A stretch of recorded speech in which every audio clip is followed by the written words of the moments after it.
要聽日又上堂。我好中意呢個堂啊！小朋友究竟講緊咩堂？就係表達能力 up 繪本課程啦！1個鐘頭嘅 Zoom 課堂，從繪本導讀開始。好，3、2、1，媽咪 home。以多元化嘅問題同小朋友展開自然對話。呢度有一間買甜品嘅鋪。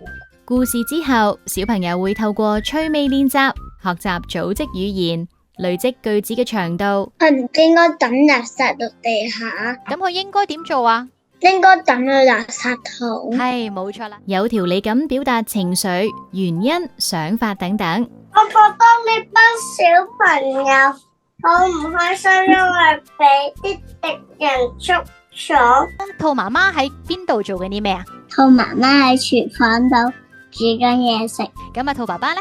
爸爸就喺凳嗰度睇緊報紙。犀利喎，爸爸。每位小朋友都有充足機會開口答問題同埋練習。